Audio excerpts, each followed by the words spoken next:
Hey guys, welcome back to the show. Thank you again for joining me. This one is my boring dad lecture on order versus chaos, which is an incredibly important thing to understand in your life. And I get pretty darn far down in the weeds. I go even a little bit off the deep end, on order versus chaos and why it's important and how you can apply it. And I don't know, it's just something that's been on my mind and I really wanted to talk about. And I got a lot out of thinking about it and talking about it, and I think you will too. So enjoy the show. Thanks for joining me, and I'll be back in just a sec. Bye.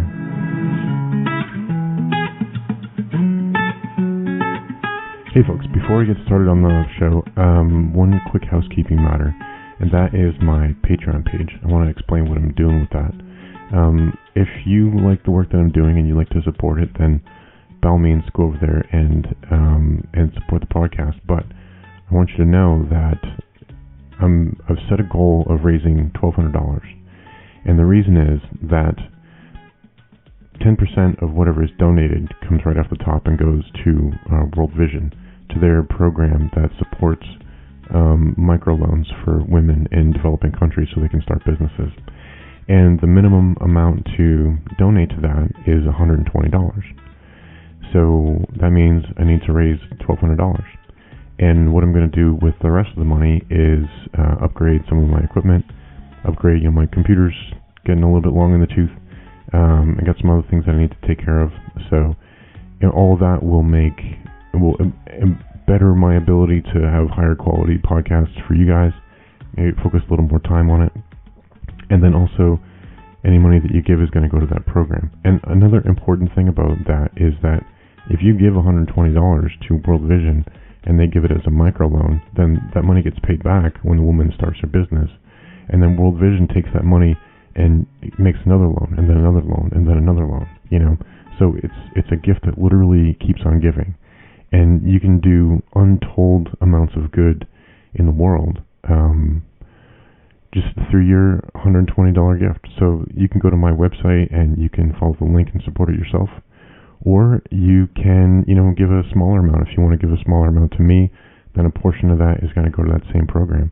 But either way, it becomes a win-win for all of us.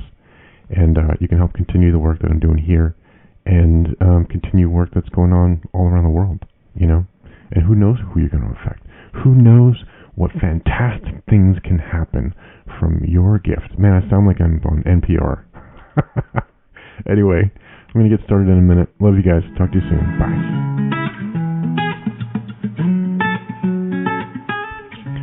Good evening and welcome. So I'm going to talk about order versus chaos. And this is just something that's been on my mind. Something I've been trying to think through. And some of it is because of just the life that I live and looking out at the world. And as I go through more of these podcasts, trying to understand more of my own perspective on the world, and what it means, and what it is that I'm bringing to the table, even why I'm doing this, And this wasn't on my original list of boring dad lectures, but I'm going to scrap a couple things, because the more, as I'm scrolling through the list, I look at different things and I think, yeah, that's a good thing. Yeah, I'm going to talk about that. And then other things I think, well, I could probably wrap that into something else, or, there's a subject that I don't really want to talk about. And I don't know if you remember, once I was going to do something about yoga and stretching, and that just sounded intolerably boring. And yeah, just go take care of your physical fitness, and that's it. And then I've got another lecture on there about staying well groomed and the importance of that, and that's all well and good, but it's not, I don't think it really fits into what the rest of the show is becoming, what this podcast is really about. And so I'm trying to weed through those things and, come up with the deeper ideas, because there was 40 different lectures too, and that's a lot. I think I'm up to 30 episodes now, and, it's 30 hours of just me talking. Just me, rambling on for 30 hours. That's more than an entire day. Imagine that. And, well, probably not that close, but anyway, you know what I mean. It's creeping up on that anyway. So, if you guys are going to be kind enough to give me some of your time and let me get into your head, then I feel a duty to go in there with the highest quality ideas that I have and the observations that I think would be the most beneficial. You know, and I know that sometimes this stuff is self-indulgent. I get it. And but just the same, you know, if you're going to be listening, then I want to, you know, reach out in a way that I think will be important. So yeah, so order versus chaos. And the reason this came up in my mind was a bunch of different reasons, but one was Jordan Peterson. I've been thinking a lot about Jordan Peterson a lot lately. I don't know if you're familiar with him. I mean, a lot of people are, but he is a professor of psychology at the University of Toronto in Canada. And he recently wrote a book called 12 Rules for Life. Was an antidote to chaos.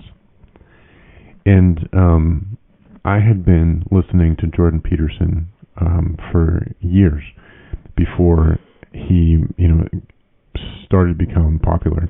You know, I had already listened to his Maps of Meaning series of lectures, and he does a great lecture series on the movie Pinocchio and the Lion King, and you know, some other. He talks a little bit about Peter Pan and the archetypes that are within that story, and you know, really breaks it down and what that means to us on a psychological level.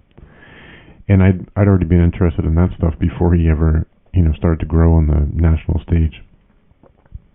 And one of the criticisms that he got is when he talked about the subtitle for his book, which is An Antidote to Chaos, is that in his book he talked about how chaos is usually traditionally associated with the feminine, and that order is associated with the masculine. And you can imagine that a lot of the people on the left and feminists, you know, jumped all over that because he was accused of saying that, you know, women are chaotic. But that wasn't really what he was getting at. And every time I heard one of these interviews where people were attacking him on that, there were always like these little things that I wish he would have said.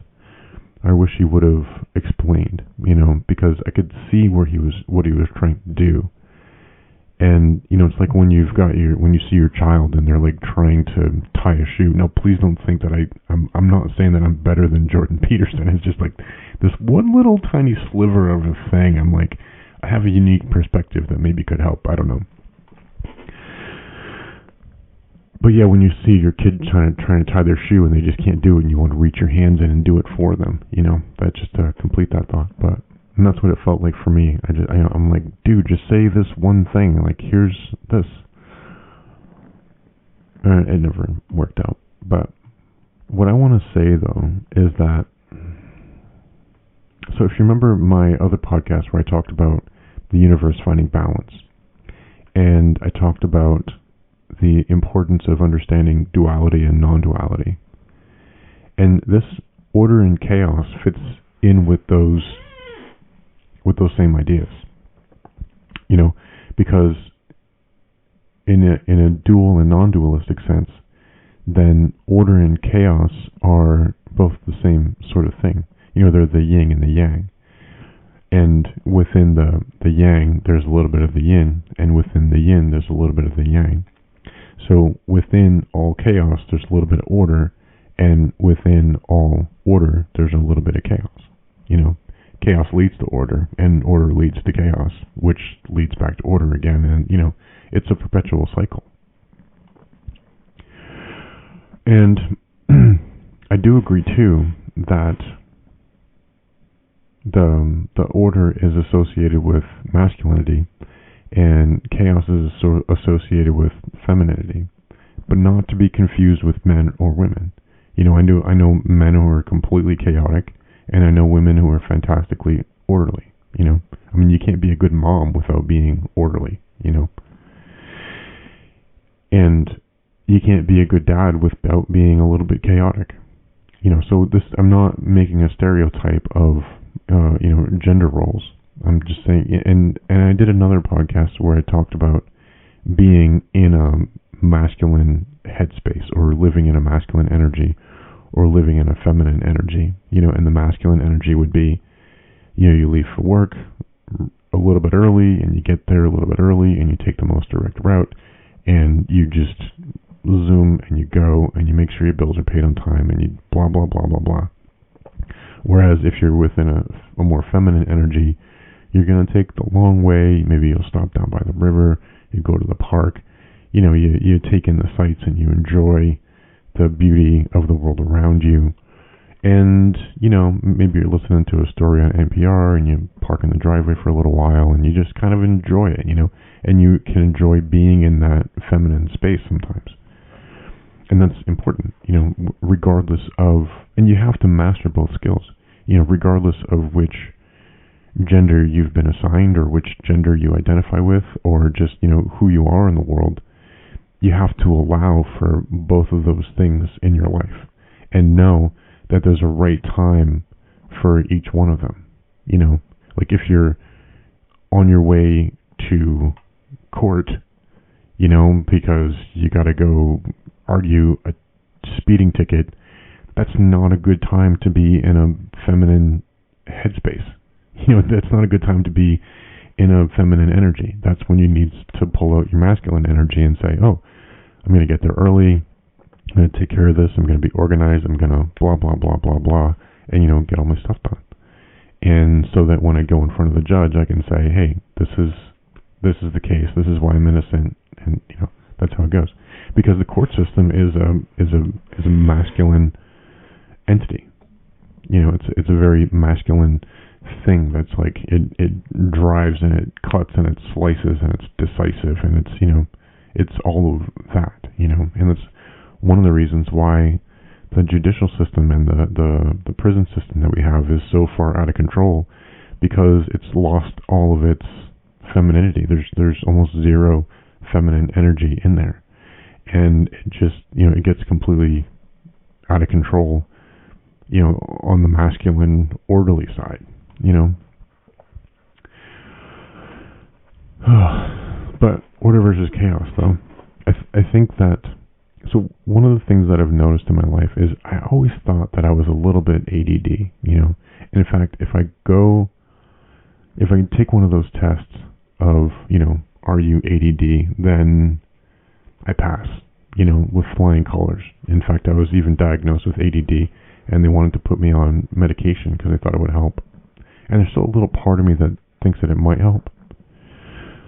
But as I was talking to my psychiatrist and explaining to her, like how my brain works and what's going on, and she said I sounded more OCD, obsessive compulsive. And as I started thinking about that, I identify more with that. That makes more sense to me. And also, I don't want to get on Adderall. I don't like taking drugs. I don't want to take prescription strength, narcotics. That just doesn't sound like a good idea to me. And if at all I can avoid it, because I'm not at a place where I need that. Some people legitimately need it. Like I saw this one woman one time. And whenever I think about ADD, I'm like, that lady had ADD. She was all over this place, this poor thing. I felt so bad for her, because she was trying to travel, and she was traveling alone, and she had a bag, and it was way overpacked, and she was like, couldn't find her tickets, and she was pulling stuff out all over the place, and she was trying to interact with the lady at the ticket counter and get some other information, because she hadn't bought the right things. And then she couldn't find the things in her bag, and then she was putting them back in, and they wouldn't quite fit. And she kept standing up, and was like, she'd like wander away, and then come on back, and then she'd untie her shoes, and then retie her shoes, and then would like try and stuff everything back. And she was just completely chaotic. And I just watched her for a little while, like she was trying to like desperately trying to live her life. And I thought, that is a person with ADD. Like, that's somebody who needs some Ritalin because they're legitimately all over the place. And I'm not like that. I'm just like a little bit scatterbrained sometimes.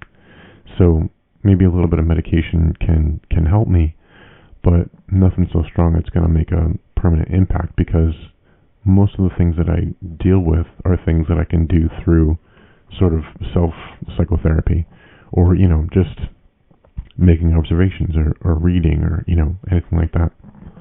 And what I also started to notice is that my real desire is for order. I like order. I'm a very orderly person. And I think part of what was making me crazy and feel like I had ADD is that I live with somebody who has ADD,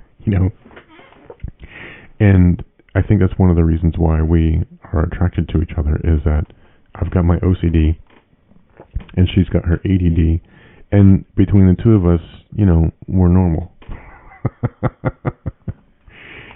She like introduces a little bit of chaos in my life. When I was living alone, I had, my bed was made perfectly every day. I had like the military corners, like the hospital corners and my bed sheets, and everything was just like in its place, and everything was like dusted, and everything, I had like a limited amount of plates and cups, and it was just enough for me, and I didn't, mess with anything else, and I had my diet down to a science. I knew what I was going to eat, and when I was going to eat it, and why I was going to eat it, and how much I was going to eat, and, I would, like, everything was just completely controlled, and I enjoyed it. I enjoyed being like that. It felt good, but it wasn't healthy, and it also, wasn't attractive. There was no joy in my life. I was lonely. When Kelly came in, she was like this breath of fresh air, because she just like throws shit everywhere. And, she's gotten a lot better now, but like when I first met her, she was like a squirrel on a crack. She could walk into a room and then there'd just be like unwrapped packages and bags of stuff and shoes on a bookshelf, and just like nothing is where it belongs. That's how it was. Now we've learned from each other. I've learned to loosen up, and I've learned to enjoy some of the chaos, and she's learned to enjoy some of the orderliness, and we're finding a really good place to meet in the middle. But I think that it's important, and what I've seen though is that it's so important to embrace both parts of yourself, in that sense, to embrace your chaos and learn from it, and then also embrace your orderliness and learn from it, And one of the things too that I see in Quinn, and I've never observed this in a child before, because I was probably just never in tune with it before. I've seen lots of kids in my life, but children, I think, are just they're just naturally chaotic. They their brains aren't fully developed. They don't have the cognitive abilities to be able to see things in orderly ways. She's starting to get to that age where she recognizes that certain things have certain places, and she gets a little bit irritated when things are out of line. But at the same time, man, that kid can make a mess. It's amazing to watch what she can do. Like tonight, we were down in the basement playing with Legos, and she got bored, so she took the box of Legos and dumped it out, and took big scooping handfuls of Legos and just threw them up in the air and said, "Look, Daddy, it's raining." And it was just raining Legos. And part of me, like the OCD part of me, wanted to lose my shit, right? But then the part of me that has embraced the chaotic part of me and learned to accept other people's chaos just thought, wow, what an amazing imagination this kid has. She's making it rain Legos. So I threw some Legos in the air too. Like, why not? Who cares? And we had fun.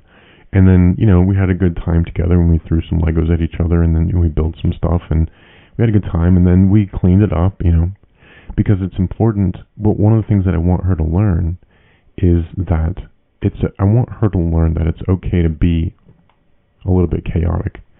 But then you have to follow that up with order, because she doesn't strike me as the type of person who's going to be naturally orderly. Like her cousin is completely orderly. Everything has to be just a certain way. Like if you make her a sandwich and you don't cut it at just the right angle, she just flat refuses to eat it. And and she's just like, everything has to be very kind of cut and dry. She's still a little girl and things get crazy and nuts, but like that is her primary disposition. Quinn is not like that. She seems more like just kind of a natural born leader. Like she decides what she's going to go do, and she's going to do it, and damn the torpedoes, this is what has to happen. And she just like is a just a driving force through life. So I'm trying to get her to a place where she can see that, and where we can help her to use that. Like I don't ever want anybody, like I really don't want anybody to ever call her bossy. It infuriates me when people call women bossy, and I hate that.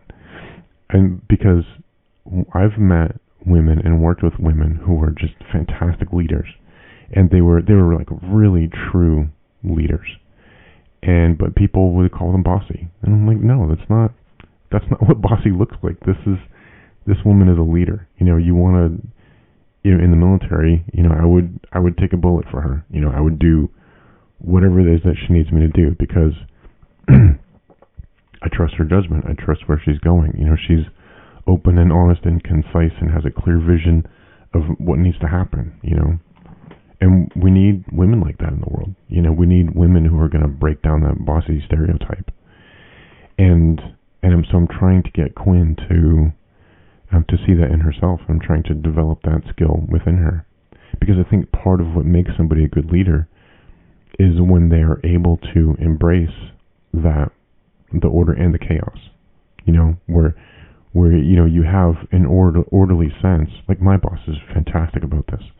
My boss he's an engineer, and he's very orderly, and things, certain things have to get done in certain ways, and he's an engineer, and so there's very certain things that are just completely cut and dry, absolutely black and white.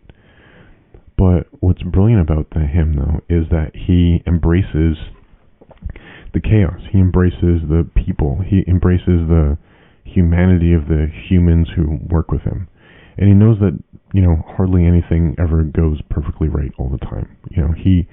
He's able to just, embrace all that, but with a sense of just compassion and charity, but then also holding a tough line. He accepts no nonsense, but with a smile. He's very pleasant about the fact that he has very high standards, and that's the sort of thing that I'm trying to develop in Quinn, is because I see that natural tendency in her, and I want her to be able to be that type of woman, and that kind of stuff starts now. It's so important. Like when I've talked before about your subconscious mind, and how if your subconscious mind isn't developed properly and you don't have a good relationship with it, then it can run away with you. It can wreak absolute havoc on your life.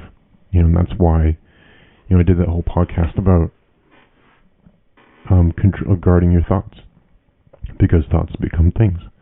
And why I talked about, your subconscious mind being this powerful thing that you're riding, that can be, taking you for a ride, and you maybe don't even understand why so many things happen in your life, but it could just be because of the way that you respond to things and the way that you interact with the world, and it's all based on things that are set up and learned and ingrained in you when you are, 2, 3, 4, 5, up to 7 years old. That's why, parenting is such a huge responsibility, and you don't have to be a perfect person to be able to be a good parent, because you have to respect the child as an individual. That they are going to see things and learn things, and and they'll look at the bigger picture. As their picture and experience of life starts to expand, they'll remember things and be able to incorporate them. Quinn's brain right now isn't at a point where she can remember things on a longer um, scale, so she needs more daily reminders, and she needs more, minute by minute and hour by hour coaching. Because we are developing the woman who she's going to be years down the road. And that's why I'm thankful that Kelly is a lot chaotic, but a little bit orderly, and I'm a lot orderly and a little bit chaotic, because then Quinn will be able to see both of those sorts of things and find her own way, in the middle, and hopefully be full of compassion for humanity at the same time, and become the leader that I think that she's cut out to be. It's crazy when she gets around other kids. Other children just naturally follow whatever Quinn's doing. She's got that kind of confidence. She's like, we're going to go do this. And other kids will just say, oh, well, Quinn's doing that, so I guess we're going to go do this.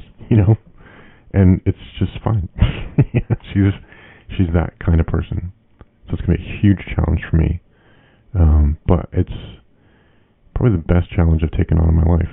And I think I'm finally at a point in my life where I might be almost a little bit ready for it. I'm looking forward to it anyway. But anyway, back to the order versus chaos, though, and the masculinity versus femininity. That's another thing that I just can't stress enough. Is I don't know why this keeps coming up, and it's something that's been irritating me for a while. Is when you're thinking about masculinity and femininity, it's important to separate those from male and female. They're not the same things.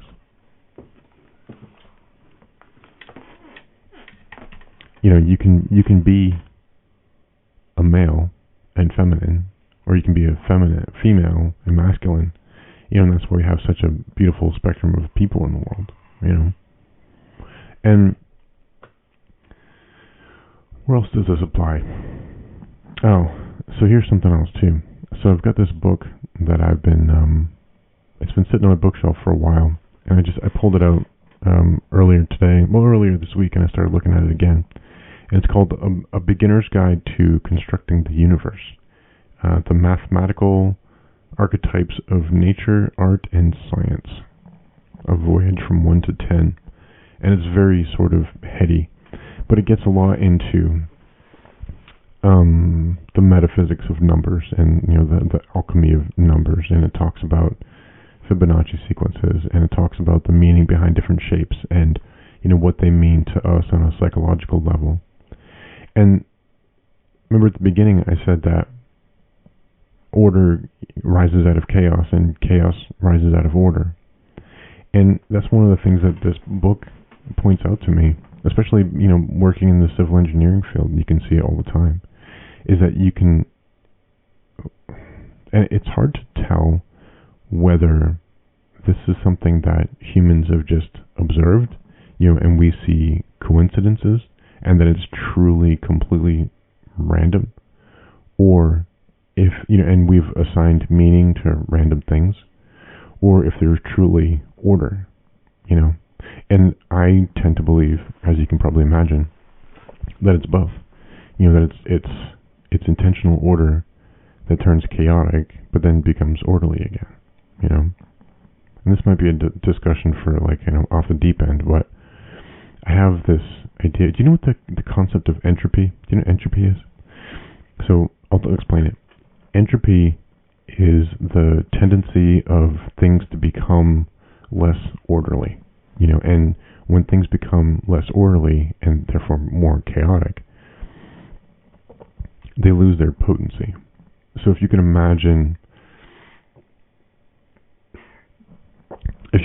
I have a gallon of gasoline, right? And I hold a match over that gallon of gasoline, and those fumes catch fire. Everything in its immediate vicinity is suddenly going to be very different, because there's going to be an explosion, and it's going to be a problem. But if I take that same, so that would be a situation of very low entropy, because it's very compact and it's very orderly and it's very tight, and the energy is all combined together. Well, once you get high entropy and things start to dissipate, then they lose their potency. So if I take that same gallon of gasoline, right, and I go into an airplane hangar, right, and I close everything off, and I seal all the doors and all the windows so no air can get in and out, but I've got a couple of acres of enclosed space with high vaulted ceilings, and I take that same gallon of gasoline and I let it evaporate. It just evaporates until there's nothing left in the bucket. I could take that same match and light it, and nothing would happen. There wouldn't be enough density. The individual, bits of the individual molecules might float by and flare up on their way by, but it's not going to be enough that it could, blow up the building. It won't have that same energy. Or I could take that gallon of gasoline and dump it out over the floor, so it spreads out over a large area, and then light it, and it'll be a fire, and it'll ripple out. But then it'll burn out pretty quickly, and nothing will come of it. It's a very different effect than lighting a gallon of gas in a bucket on fire quickly. It's very different effects. And that's essentially what entropy and extropy, they call it extropy, what that means. And those are both different ways of looking at, order versus chaos. So order would be the gallon of gasoline, and chaos is an airplane hangar full of gasoline, or full of the same amount of gasoline, So where was I going with that? So where I'm going with that is you have to have a little bit of both things. That one thing leads to the other. So I have this other crazy theory, and this is something that probably belongs over on my Off the Deep End series. But I have this idea that where we are in the universe right now, we're experiencing the expansion of the universe. And I think that where we are, there are periods of expansion and contraction. And if you look at some of the Hindu traditions, they talk about the long year and the Vedas, and that humanity goes through these periods of golden years and then dark years and then golden years and then dark years. And that I think that we're just, and people have different perspectives. Some people will say we're just coming out of the dark ages and we're going to be entering a golden years sometime, and then other people say we're just leaving the golden, we're going into the dark, and I don't know, nobody really knows. So some of that stuff's bullshit, but I think it's interesting. Maybe you know more about that and you can tell me about it. I'd be very interested in knowing what the real deal is on that. But I think that because you do see periods in life where things seem more orderly, and then periods in life where things seem more chaotic. And I think it has something to do with our movement through the universe. I think there are times when you could say space-time becomes more compact, and during those periods, things get more orderly. And then you go through different times where space-time starts to loosen a little bit, and things maybe become a little more chaotic. And then there's this cycle. It's almost like breathing, and you can see that in the world. You get more order, and then you get more chaos, and then you get more order, and you get more chaos, and you can see that flowing back and forth as you look back through our history. And so my really crazy idea, though, is that as the universe is expanding, we live in a time when entropy is the norm, where things naturally tend to dissipate and lose their energy, lose their consistency, and lose their potency. But I think that at some point the universe is going to get to a point where it's expanded as far as it possibly can, and it'll start to rapidly contract again. And I think it's hard to imagine because we've spent billions of years of evolutionary history with things falling apart, and we've had to regain order. We live on the edge of order and chaos, and we need order to survive. But chaos is the natural tendency of the universe. But I think that when the universe expands out and starts to recontract again, I think order is going to be the natural tendency of the universe. And we'll have to break things. We'll have to make messes because things will start to become too orderly. You'll be able to smash a glass and it'll just come back together again. Or, messes will just dust will undust itself. Or it's just difficult to imagine what a world like that would be like, where things just go better. Things happen better. Things go according to plan better. And maybe you get bored and you want to mess things up and you want to cause chaos. And anyway, I maybe that belongs over on my off the deep end talks. But it could be interesting. But I think that in a way you can, on a mental level, you can achieve that now. You don't have to wait for the universe to start to collapse to live in a world where things just tend to be orderly.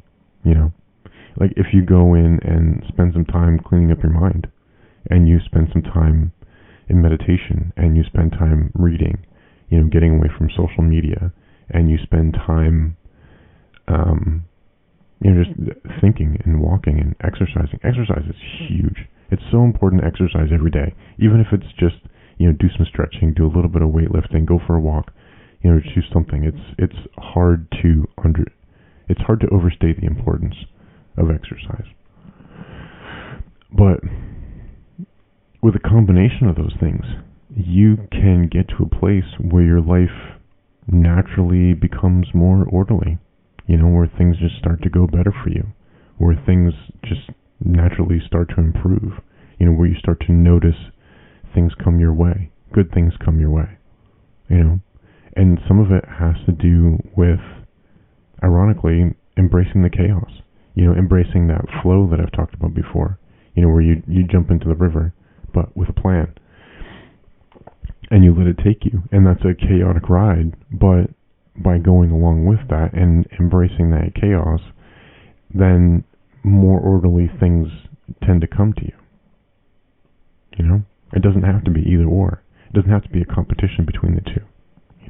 It has to be a sense of embracing both and recognize them when they show up and where they are, And I think that's important when you start looking at different races and different ethnicities, that you have to be able to, on the one hand, you have to hold both contradictory thoughts in your mind at the same time. Or you have to say, that's somebody who looks like they're different from my tribe, and I have to respect the fact that my monkey brain, sees that person as somebody from another tribe. And, from an evolutionary perspective, I gotta, maybe keep some arm's length over here. But at the same time, you have to hold the thought that, well, this is another human being at the same time, and I have to love and respect that same human being. And you have to find that balance of, getting close to people and allowing people to get close, but then, kind of keeping their distance because they're, from a different family or a different tribe or something like that. And it's so important to never let one of those things outweigh the other. You can't let your desire for, to keep separate from others outweigh your desire to, welcome people in. And you can't let your desire to welcome people in outweigh your desire to, keep separateness from others. You have to do everything you can to keep those things in balance. And that's what I was talking about, where the universe tends to find its own balance. And you can find that balance within yourself. And it's a difficult place to be, especially these days where there seems like such a rift between the left and the right, and the conservatives and the liberals. And they're spreading off. It's like they're drifting off in their own crazy directions. And it's important for the rest of us to say, No, I'm going to stay in the middle. I'm going to find balance. And that's what that means. When people say, "Oh, I have to find my balance," that's what they're talking about. I wondered about that for years. Like, what the hell are they talking about? Find balance. But that's what it is. You gotta find that space within your yin and yang. Within your order and chaos, within your spirituality and your carnality. You gotta find that even point. This is one of the things that Jesus talked about, is that the pathway to the kingdom of heaven is narrow and few find it, whereas the path to destruction is broad and there are many who go there. Because it's easy to go on the broad street and flip-flop back and forth and, maybe go all the way to the right or maybe go all the way to the left, but it's incredibly difficult to find that narrow way, to find that balance point between the two.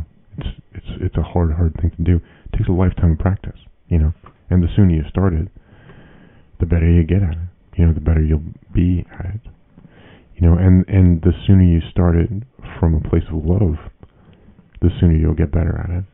I find that anything that you start to approach from a place of love, the rewards just come back so much faster, and they're so much better, Anyway, so those are some of my thoughts on order versus chaos. Yeah, maybe some of this will belong over on the Off the Deep End series, but whatever, it's going on Boring Dad Lectures, so I hope you enjoyed it. Hope you're doing well. Yeah, I really do. I think that's the one thing that I really genuinely, consistently hope for all of my listeners, all my family, all the people whom I know and love, is that at some point in time today that you felt joy and that you helped somebody else feel joy, and that you were able to find one little thing, even one little thing, maybe a bunch of things, that'd be awesome, but at least one little thing where you made some small improvement in yourself, where you were able to find that balance between the order and the chaos, between the masculinity and the femininity, and embrace who you are and where you are, and just look at the body that you have and the life that you live, and just recognize that it is what it is, and you have the sovereignty and you have the ability to take it in any direction that you want to go. And it's a better thing for you, and it's a better thing for the rest of us if you decide to take that in a positive direction, and know that you can, and know that good things will come your way, and that people will come along to encourage you, and people will come along to support you, If you just, take that first step in a positive direction, treat yourself as if you are somebody. This is what Jordan Peterson says. Treat yourself as if you are somebody you are in charge of taking care of. That's, what Jesus talks about. That's the whole principle of, do unto others as you would have them do unto you, is, treat yourself like you're a child. You're taking care of that inner kid. You're taking care of, you're like babysitting somebody else's dog. And treat yourself with that same kind of love and charity and respect and acceptance. And you'll be surprised how quickly your life will turn around. You'll be really surprised. Pleasantly. Keep up the good work. Keep being awesome. I'll talk to you guys later. Bye. Hey, thank you for joining me. Thanks for sticking with me. And, I hope you got something out of that. Like I said at the beginning, I did. And I'm finding that, the more I talk about these sorts of things, the more things that I'm sorting out. It's so helpful to talk about things, to get your thoughts out and have a sense of accountability, and, knowing that other people are going to be listening to you and, considering the things that you say. And so it makes you want to, have some integrity and speak from a place of truth and speak from a place of compassion, which is, that's the baseline of what I'm trying to do here. That's the work I'm trying to accomplish. So I think I'm going the right way. I think I'm doing it. I think I'm doing it, man. So anyway, if you would like to get in touch with me, look for me on my website at SeanMurdochTalks.com. That's SeanMurdocktalks.